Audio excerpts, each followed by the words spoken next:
recadinho e se inscreva no nosso canal, né, Monicão? Como sempre, qual é o canal? Dias TV, por favor, hein? Fica aí até o final. Bom, vamos começar falando do caso do Oruan. Ah, sim.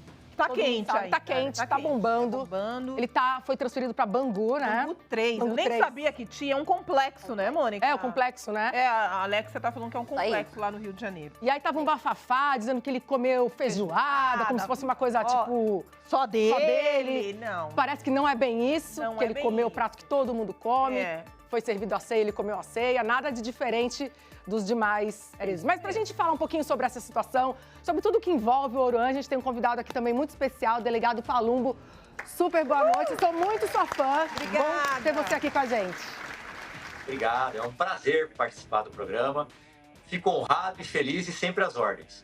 Obrigada, a gente que agradece. Bom, vamos entender um pouquinho, o delegado, como que o Oruan tá... A situação do Oruan lá é diferente da dos demais presos, como muita gente vem dizendo? Não deveria ser. A cadeia é um local onde ou você fica no convívio comum, que é onde estão todos os presidiários, todas as pessoas que estão cumprindo pena, todas as pessoas que foram presas, ou então você pede o seguro. O que é o seguro dentro do sistema carcerário? É quando você está ameaçado de morte, é quando você comete crimes sexuais que os próprios presos não aceitam esse tipo de delito. E aí, o preso, quando ele entra na cadeia, quando ele entra no presídio, ele fala, ó, eu quero ficar separado dos demais, e ele é colocado numa cela longe do convívio social dos demais presos, porque numa eventual rebelião ou no motim, eles são os primeiros a morrerem, porque os presos, que a gente poderia dizer de normais, né, não aceitam os crimes sexuais, que é o estupro, assédio sexual, esses crimes desse sentido. Então, o próprio preso pode pedir isso, porque me parece que o Oruan tá sozinho, não tá? Tá numa cela individual. E eu né? ia até perguntar que isso acontece com quem tem universidade também, delegado? Como Ensino é que superior funciona? completo Ensino também, superior, né? é isso, delegado?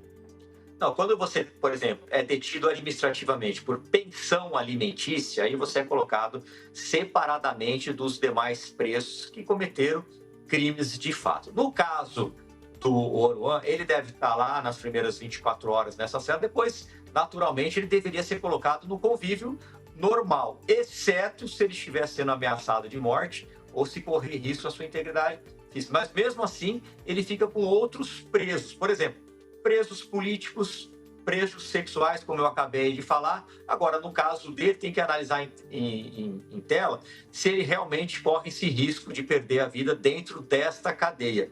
Se for de uma facção que é rival à facção, que ele se diz simpatizante, aí pode ter algum tipo de problema assim, ele vai ser mantido afastado dos demais presos. Entendi. Ah, entendi. E em relação à alimentação, então, também vale a mesma regra, né? Igual para Vale a mesma regra, a comida igual para todos. É a regular. Comida igual para todos, não pode ter celular, não pode nenhum tipo de regalia. É a mesma coisa, exatamente a mesma coisa. Ele não está no hotel, ele está no sistema carcerário.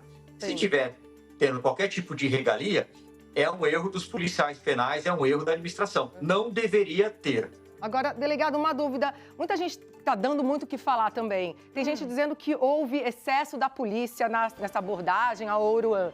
Outras pessoas dizendo que não, que é uma abordagem padrão da polícia. E vamos relembrar, Mônica, que a polícia não era nem ele que ia ser preso, detido, Exatamente, né? seria um amigo dele. Era um menor de idade que estava sendo procurado, que estava na casa dele e que foi preso. E lá os amigos começaram a se revoltar, jogaram pedras nos policiais. Foi uma coisa meio que saiu do controle, né? E só no dia seguinte, ou na madrugada, é que ele decretaram a prisão preventiva dele. Houve excesso, delegado, ou não? Não, eu não entendo que houve excesso. Eu acho que houve uma série de abusos ali por parte do Oruan. Xingou os policiais, xingou o delegado, tacou pedra, hostilizou a polícia estava lá para cumprir uma ordem judicial, um mandado judicial. Como existia esse mandado, né? Tinha gente também falando que não tinha esse mandado, né? Se não tinha o mandado e os policiais invadiram a residência, aí eles incorrem no crime de abuso de autoridade, exceto se for casos de flagrante delito ou desastre iminente.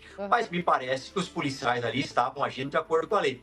Tinham um mandado, ou seja, o mandado vem de mandar, é uma ordem do juiz. Então, cabe à polícia entrar, logo ao amanhecer ela pode entrar. Ah, mas não tinha nem luz, estava amanhecendo. Geralmente, quando a gente vai cumprir o mandado de prisão, eu fiz isso muito durante muito tempo aqui em São Paulo, a gente vai na madrugada, espera o sol raiar, porque não tem horário, não é 6 horas da manhã. Se por acaso você tiver um local que amanheça 5h40, você pode entrar na residência. Entendi. É entre a aurora e o crepúsculo que se cumpre o mandato judicial. Então eles estavam esperando para entrar. E aí foram hostilizados, foram xingados, ali já cometeram o crime de desacato, de resistência à prisão, e o que motivou depois o juiz decretar a prisão do Oruan. Se ele tivesse franqueado a entrada, deixado os policiais fazer o seu trabalho, eu inclusive vi uma entrevista da noiva dele dizendo que a polícia entrou com um fuzil, mas queria que entrasse como? Com um buquê de flores, tocando violino? Não, você vai entrar com uma arma que o Estado te deu para você utilizar. Foram eles que causaram tudo isso. Se eles tivessem algum tipo de revolta, eles tinham que entrar no Poder Judiciário através dos seus advogados e contestar essa ordem. Agora, jamais ir para cima da polícia. Ficou muito claro que eles fizeram. Aliás, ele fez uma live intimando a polícia, conclamando a tropa dele a buscar ele no complexo. Quer dizer, isso é uma afronta não só à polícia, ao próprio Poder Judiciário, ao Ministério Público. Ele está afrontando tanto as autoridades que ele chegou a dar um cavalinho de pau na frente de uma viatura, ou seja, ele não tem respeito nenhum pela polícia. E depois ele ainda faz a live, que é na maior cara de pau, dizendo, olha, eu não sei o que está acontecendo. Como não sabe? Se ele mesmo falou na live dele que era o mesmo advogado que tinha prendido ele antes. Delegado Moisés, né? O delegado Moisés, é isso? Foi isso, Alex? Sim, delegado Moisés. Eu tenho uma pergunta para o delegado Palumbo. Muito se comentou ontem sobre o fato da polícia ter cumprido esse mandado à paisana, sem estar com o fardamento. Verdade. Eu queria entender se isso é uma prática comum e quais casos a polícia pode ir à paisana.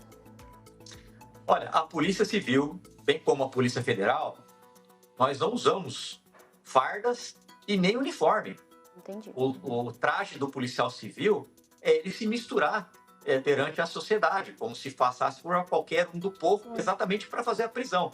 A Polícia Civil, diferente da Polícia Militar, que usa um fardamento, usa viaturas caracterizadas, com aqueles símbolos, com giroflex, que são aquelas luzes, não. Nós trabalhamos assim, do jeito que eu estou. Quando nós vamos cumprir um mandado e tem um certo risco, o que a gente faz? A gente coloca um equipamento mais apropriado, que é um colete. Entendi. Nós usamos o distintivo. Então, eles estão usando os trajes da Polícia Civil mesmo, que é exatamente assim. Quando você vê um policial civil uniformizado, que não é farda porque não é militar, é uniforme, é porque ele está ou numa operação policial que envolve muitos policiais, ou então, por exemplo, ele está subindo um morro, indo prender um traficante, aí vai precisar levar diversos carregadores, um outro tipo de armamento, aí ele acaba usando um uniforme, mas propriamente dito, o uniforme da Polícia Civil não existe, é normal eles ficarem descaracterizados. Entendi. Perfeito. E, delegado, eu queria entender. A prisão decretada do Oruan é uma prisão preventiva. Era essa a minha pergunta. Quais os próximos passos mediante uma prisão preventiva? E quanto tempo ela pode durar?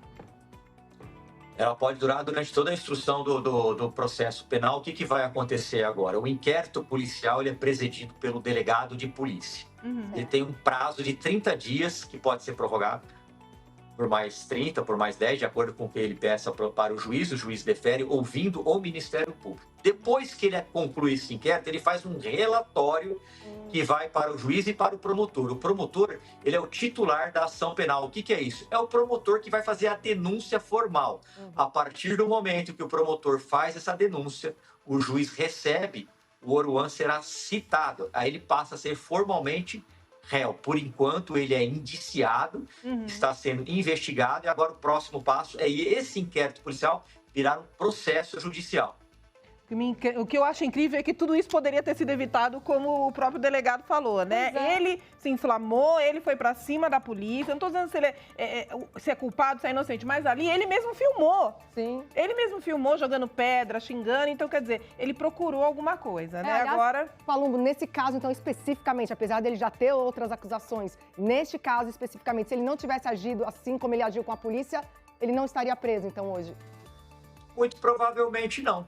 Por quê? Porque o mandado de busca e de apreensão deste menor que estava na casa dele, ele era o alvo. Este outro criminoso era o alvo. Era só ele recepcionar a polícia. Aliás, a polícia pode até usar de força para quebrar portas, quebrar armários, entrar na residência à força, porque ali ele está agindo por uma ordem judicial. Então, se ele tivesse aberto a porta, recepcionado a polícia, fiquem à vontade, reviste a minha casa, veja se ele está aí. Não teria acontecido absolutamente nada. Mas o que ele fez, como vocês mesmos disseram, ele filmou xingando, ele filmou atacando pedra, ele filmou a utilização com a polícia.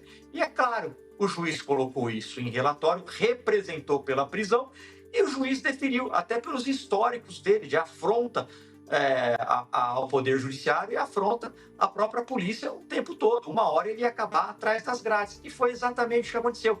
Ele procurou isso, não foi a polícia que filmou. Foi ele que filmou, ele fez prova contra ele mesmo. Ou seja, ele está se achando acima do bem e do mal. E a lei é para todos. A lei é para o branco, é para o preto, é para o pobre, é para o rico. É assim que deve funcionar em qualquer país civilizado. É para artista também, né? Para MC também, né? Famosos, então a gente tinha que ter tomado cuidado. Ele se exaltou além da conta, sem necessidade, né? Mas, ele pediu desculpa. Mas agora ele tá preso. Bom, depois que o calo aperta, meu amor, né? Se não pedir desculpa, enfim. É isso. Eu sou dessa que eu sempre tô do lado da polícia, mas enfim. Ai, Mone. Falei. Vamos assistir o momento em que o Oruan chegou em Bangu 3. São imagens da TV Record. Eu quero agradecer aqui por eles terem cedido pra gente. Vamos ver como foi essa chegada. Acompanhado por um agente, na mão deve ser a decisão da justiça para que ele fique encarcerado. Na mão do agente, o papel. É a ordem do juiz. Dessa maneira, Oruan, portanto, um complexo lá no Rio de Janeiro, Bangu, né, gigante. E só lembrando o que você falou, a comida que ele recebeu era uma comida regular, viu, Mone? Tinha feijoada, tinha pão, mas era a comida que todo preso recebeu lá, pelo jeito. Mas se bem que a gente sabe que tem presos que tem umas regalias, né? Tem não sei alguns como. que tem. Em Palumbo, não tem os presos aí que tem umas regalias aí, sei lá se isso como fala, tá na lei ou não? Me diz aí. Não deveria ter, mas estamos no Brasil, né? O país onde a gente vê cada absurdo na justiça, no poder judiciário, né? E com alguns aí, não deveria ter. Deveria ser igual nos Estados Unidos. Lá funciona para celebridade e funciona para qualquer um do povo. Aqui, infelizmente, acontece sim regalias, e eu estou aqui para falar a verdade, sempre agir com a verdade. Acontece sim. Eu espero que, neste caso e em outros, não aconteça mais. Mas a gente já viu casos de churrascada dentro de cadeia, garotas de programas entrando dentro de cadeia, TV dentro de cadeia, celular não preciso nem falar, porque não é novidade para absolutamente ninguém. Presos fazendo live, presos usando rede social. Não deveria ter nada disso. Mas, infelizmente, a droga, então, a única droga que não entra dentro da cadeia é o crack. E porque eles perdem o controle da cadeia. Porque os próprios presos não permitem que entre. A verdade é essa. Eu achei que o crack entrava, delegado. Achei que não entra. Não entra. Não entra porque eles perdem o controle da cadeia. O usuário de crack, ele fica num estado de loucura tão grande que ele não consegue reconhecer a própria mãe. Eu tenho relatos de ex-usuários que se utilizavam de crack e eles me relatavam. Se eu precisar matar minha mãe, eu mataria para ter a droga. Caraca, eles não reconhecem. O baseado então, rola solto, né? O baseado rola solto, exatamente isso. É complicado. E essa K9 aí também tem uma droga mas ela é bem alucinógena sintética, também, né? Também não deixam entrar. Não deixam entrar. Quer dizer, não deveriam deixar entrar nem a maconha, né? Não, na verdade, quem não deixa entrar, quem não permite o uso lá dentro... Assim, os próprios presos. Entra de forma clandestina na maioria das vezes, vamos falar, fazer uma defesa aqui dos policiais penais, mas sempre há falhas, né? Claro. E eles não deixam entrar porque eles perdem o controle. Para vocês terem uma ideia, eu trabalhei na divisão de operações especiais, ficava perto da Cracolândia, aqui em São Paulo, e os usuários de pedras de crack, eles não reconheciam a viatura. Eles colocavam a cabeça dentro da viatura, pediam para limpar o vidro com aquele pano imundo, achando que era normal. E aí a gente dava uma sirenada, eles saíam correndo. Tamanha loucura do dependente químico da pedra de crack. O K9 é a mesma coisa. Entendi. Agora, delegado, durante essa prisão preventiva do Oruan, ele pode receber visitas, visita íntima? Pode? Pode receber, sim. Ele pode receber visita, se for casado, pode receber a visita da esposa. Isso não vai ter nenhum tipo de problema. Eu não sei quais são as condições que colocaram para ele nessa prisão, não sei as normas dessa prisão, quanto tempo ele vai ficar sem receber visita, mas é um direito do preso ele receber, sim, a visita. Entendi. Entendi. Muito Quer fazer uma pergunta, Alexia? Não, eu queria só entender, assim, um pouco mais detalhadamente, quanto tempo até ele poder sair ou o advogado poder entrar com algum recurso? Olha, o advogado já deve estar entrando com algum tipo de recurso, principalmente o habeas corpus, pedindo a soltura dele no Tribunal de Justiça do Rio de Janeiro. E aí a gente fica na dependência dos juízes superiores, né? No caso, o desembargador, que trabalha no Tribunal de Justiça para a audiência entender. Se ele decidir que ele pode responder em liberdade, ele pode ser solto amanhã. Ou, caso contrário, ele pode ficar preso até o final do processo, até o final da instrução. Tivemos casos aqui de pessoas que ficaram presas por anos, né, presos preventivamente até o final do processo. Aí depende aí do Poder Judiciário, que pode ou não, fundamentando, mantê-lo preso ou soltá-lo, inclusive amanhã. Hoje, se o juiz quiser, ele manda soltar hoje. Entendi. Delegado, ele está sendo acusado tem 7 acusações contra o Oruan, né? Tráfico de drogas, associação ao tráfico, resistência qualificada, desacato, dano qualificado, ameaça e lesão corporal. De todas, a pior é tráfico de drogas, né? Ou não? Ou todas? Ou todas são... Não, todas... tráfico de drogas é a mais grave, né? A pena mínima é 5 anos, pode chegar a 15. A organização criminosa também é grave. São crimes graves que ele vem cometendo, né? Então, que está sendo acusado de cometimento desses crimes, né? Então, ele pode pegar uma pena aí superior a 10 anos. Entendi. Agora, vamos lá, que ele tem que provar que não tem nada... Eu até falei isso ontem, um monte de gente vai me falar, mas ele não tem que provar nada. Quem acusa que tem que mostrar que ele está errado. É verdade. É uma via de mão dupla, na verdade, né, delegado? É verdade, né? O ônus de provar a culpabilidade é do Estado, através da polícia e através do Ministério Público. O juiz ele tem que ficar distante das partes, que é o advogado, que é o Ministério Público, e aí é feita toda a instrução processual, colheita de provas, depoimentos, provas periciais, tudo que foi colhido durante o inquérito policial, durante a investigação, e o juiz ele decide e acaba dando a dosimetria. O que é dosimetria? É quanto tempo ele vai ficar de cadeia ou se ele vai ser absolvido de todas as acusações. E se somar tudo que ele está sendo acusado, supondo que ele seja condenado, qual a pena que ele pode chegar? Dá para saber assim de cabeça? Pode. Olha, a dosimetria depende do juiz, depende de fatores que o juiz entender durante o processo. Por exemplo, se ele for primário, tem uma atenuante. Se tiver menos de 21, tem outra atenuante. Se ele confessar o crime, tem outra atenuante. Agora, isso vai depender da instrução. Como eu disse, pode chegar a mais de 10 anos. Mas isso depende exclusivamente do juiz. O Oruan tem 24 anos, né? Não me lembro dele. Não lembro a idade dele. Ele tem 24. Ele não me lembro dele ter sido preso antes. Ele foi detido esse ano. Naquela vez. Por causa ele deu um cavalo de pau, como bem lembrou o delegado Palumbo, na frente da polícia. E isso acaba irritando a polícia, né, delegado? É porque tem gente que fala que é perseguição da polícia só porque ele é rapper, tal, que não gosta de rapper. De rapper não, de funkeiro, MC. Acho que é trap, né, que ele canta? Não sei, eu não sei qual que é o... Não, isso não é verdade, porque a polícia não fez absolutamente nada. A polícia está lá patrulhando, aí vem um inconsequente e dá um cavalo de pau na frente de uma viatura. E foi filmado, possivelmente por gente dele mesmo. Então lá ele infringiu o Código de Trânsito Brasileiro. E agora ele mesmo filma, atacando pedra na polícia, hostilizando a polícia, resistindo à prisão. Quer dizer, as imagens estão aí para quem quiser ver. Não adianta ele falar que plantaram uma prova. Não.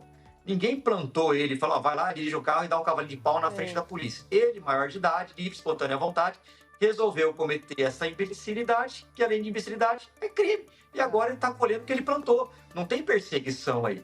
Tem afronta ao Estado o tempo todo. Ele criou as provas contra ele, né? E fica difícil, né? Não sei se ele já tem uma raiva da polícia, que é normal no jovem. Até pelo histórico do ainda pai mais dele, no jovem periférico, e ele é filho do Marcinho VP. Enfim, a gente entende, mas se continuar assim, não vai dar coisa boa, Oruan. Eu sinto muito. Foca na música que você ganha mais. Foca na arte. Foca na arte. Eu tenho certeza absoluta que ele odeia a polícia. Isso é claro como a luz solar. Sim. Ele odeia. Não é normal uma pessoa ficar chamando, vem me buscar aqui no complexo. É complicado, né? Tanto que quando ele afrontou a polícia, ele falou que estava lá no morro, que lá a polícia não ia pegar ele, ou seja, Então, ele desafiou a ele polícia. desafia, esse que é o problema. Agora, o delegado me ocorreu agora aqui, assim que ele chegou na delegacia ontem, ele pediu desculpas, falou que, né, se Sim, exaltou. a gente falou. Isso acaba amenizando alguma coisa para ele ou não? Não, absolutamente nada, né? Ele talvez tenha sido instruído por advogado, não posso ser leviano e afirmar isso, mas muito provavelmente o que ele fez acaba sendo grave e ele foi a público, não sei se livre de espontânea vontade ou se instruído por um advogado. Mas isso não vai atenuar absolutamente nada, ele vai ter que cumprir, vai ter que responder por esse inquérito policial, possivelmente vai ser denunciado e vai responder por isso normalmente. O que pode atenuar a situação dele é a confissão, e aí tem um abatimento de pena. Entendi. Entendi. Esclarecido. Uns tabefes da mãe dele também deve ter ajudado, né? não. Deve ter levado uns tapas da mãe, merecidamente, e o advogado orientou, né? Assim, foi o que eu falei, ele parecia bem orientado na chegada da delegacia. Enfim, aguardemos as cenas dos próximos capítulos. Delegado Palumbo, super obrigada. Sou sua fã, como disse. Seja sempre muito bem-vindo aqui no Jornal dos Famosos. Obrigada. Obrigada, delegado. Tchau, Eu que tchau. agradeço, foi uma grande honra, chame sempre. Gratidão. Tchau, tchau. Obrigada. A gente nem falou, né, que o Pose defendeu, né, ajudou. Teve o Pose que sempre tá defendendo ele, porque eles né? são artistas da Sim, mesma... são super amigos É. também. E compreensível também. Claro, é Ela super defendeu o amigo, não tem nem compreensível. o que Sim, dizer. dizer.